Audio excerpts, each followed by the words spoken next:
welcome to my channel. Well, I've got a couple items here that I want to show you that were donated to me by anonymous viewers, and these are little OTF knives. This one I got first, and I've been playing with it, and it's just a lot of fun to play with. If you've never activated an OTF knife before, this button right here has got a lot of spring tension on it, so you usually don't have to worry about this thing just coming coming apart in your hand, or activating in your pocket or whatever. And these things have a kind of I don't know if it's a built-in safety feature or whatever, but see that? It didn't even dent that.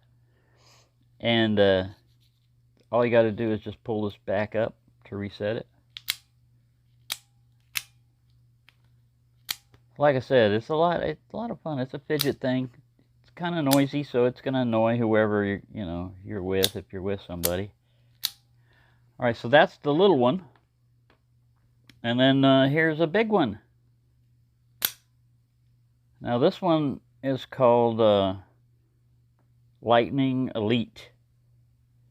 And the balance on this is back here. It's a tail heavy, probably because of the mechanism or whatever it's got in it.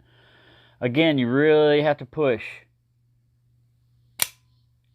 And the difference with this one is it's got a stronger spring in it. So if you try this on your hand, you're going to draw blood. If you went, ta-dow! It wouldn't go through your hand, but it definitely cut you. I'm not going to demonstrate that, but I just know from what I've seen that this would happen. All right, so this one has a blade length of 3 1/4 inches and almost 8 inches overall when open. About 4 1/4, 4 5/16. Let me turn this light on. There we go. Maybe now we'll be able to see things. Yeah, it's pretty solid. There's only a slight amount of up and down play and a slight amount of side play, but not much.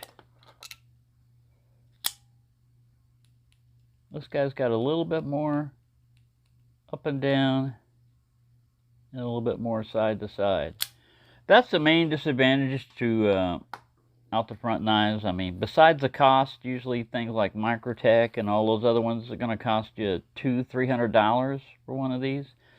This one's I looked and they're about like $40, which is not bad. It's not a bad price, and it's got a decent blade on it, fairly sharp. I love this little fuller on each side, and got a nice drop point with the false edge up on top here. But yeah, just a fun little knife. And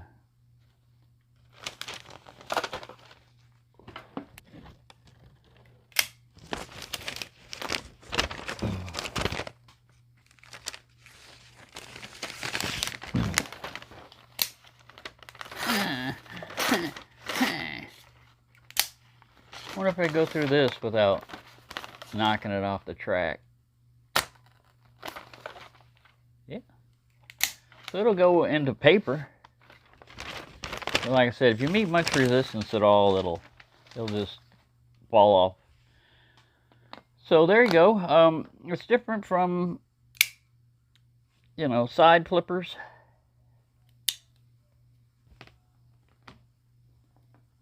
And here's another little side flipper.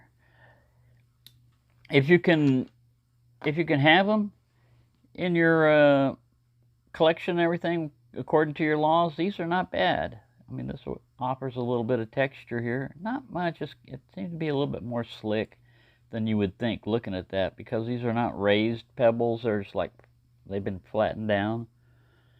But yeah, just a very good little knife here, and I really appreciate it. I really appreciate the donations, because a lot of times things like these types of knives I'd seen before, but I really hadn't even considered. I probably wouldn't ever have bought either one of these, because I don't know. I just never really. I've never really been enamored of this type of design, you know, the out the front. It is fun to play with and everything.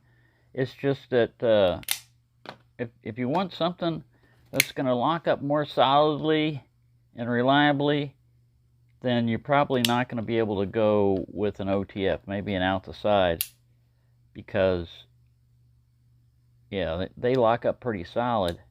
It's not that bad. I mean, you know, you're not going to go hacking down a tree with one of these and everything. They advertise it as a light duty type of knife. That's what I saw on the website, or wherever I saw I tried to hunt it down and find out where it was at. So anyway, thank you, Anonymous, both of you, for sending this. And that's just a little look at these things. Thanks for watching, and have a nice day.